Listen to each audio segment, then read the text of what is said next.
নমস্কার বন্ধুরা, আমি একটা ছোট্ট ব্লগটি আপনাদের সামনে এসেছি। আপনারা ভালো থাকবেন, আশা করি ভালো আছেন। তো পমফ্রেট মাছের রেসিপি নিয়ে আপনাদের সামনে এসেছি। পমফ্রেট মাছটাকে ভালো করে ধুয়ে নুন হলুদ দিয়ে ভালো করে মাখিয়ে নিয়েছি। কড়াইয়ে তেল দিয়ে দিয়েছি, তেলটা গরম হওয়া পর্যন্ত অপেক্ষা থাকবো। আদা, রসুন, টমেটো, পেঁয়াজ আর কাঁচা লঙ্কা মিক্সিতে বেটে নিয়েছি। তেলটা গরম হয়ে আস্তে আস্তে মাছগুলো ভেজে নেব।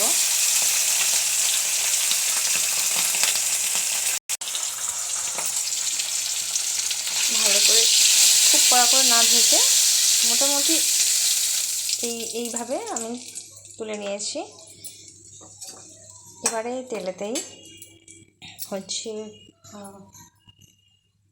তেলেই কাঁচা লঙ্কা আর কালো জিরে ফোড়ন দিয়ে দিয়েছি। এই আদা, রসুন, টমেটো পেঁয়াজ দিয়ে ভালো করে কষতে হবে। এবার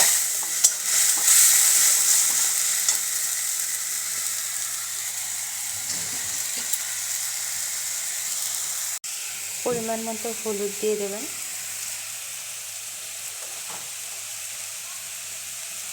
আপনারা যে যেমনভাবে খাবেন সেই অনুযায়ী দেবেন। লঙ্কা আর পরিমাণ মতো লবণ দিয়ে দেবেন।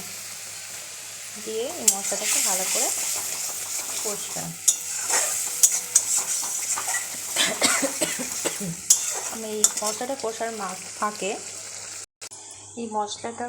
কষার ফাঁকে আমি ওই সাদা সরিষা আর পোস্ত একটু বেটে নেব। শিলেই পেস্ট করে নিয়েছি। মশলাটাকে ভালো করে এইভাবে কষতে হবে। রসুনের গন্ধ যাতে না থাকে সেটার দিকে লক্ষ্য রেখে এইভাবে কষতে হবে। কষে যখন তেল বার হয়ে যাবে তখনই আমি পোস্ত আর সর্ষে বাটাটা দিয়ে দেবো। আমার মশলা থেকে তেলটা বার হয়ে এসছে। এবার আমি এই সর্ষে পোস্ত শিলে বাটা যে আছে সেটা আমি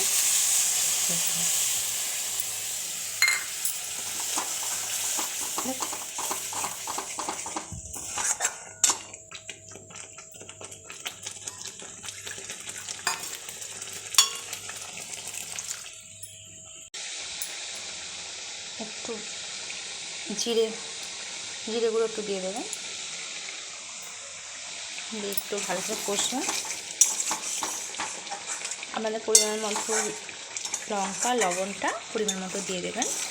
দিয়ে এইভাবে কষে আর একটু জল দেবেন।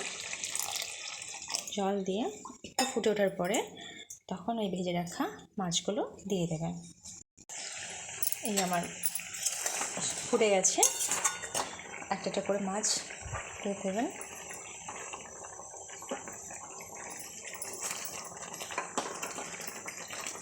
আর নামানোর আগে ধনেপাতাটা দিলে খুব ভালো হয়। আমার কাছে তো ধনেপাতা নেই, আমি তাই দিতে পারছি না। তো আপনাদের কাছে যদি ধনেপাতা থাকে দেবেন, ভালো লাগবে।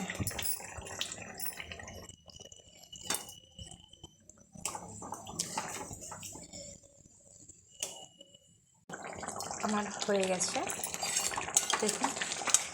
এবার নামিয়ে দেবো।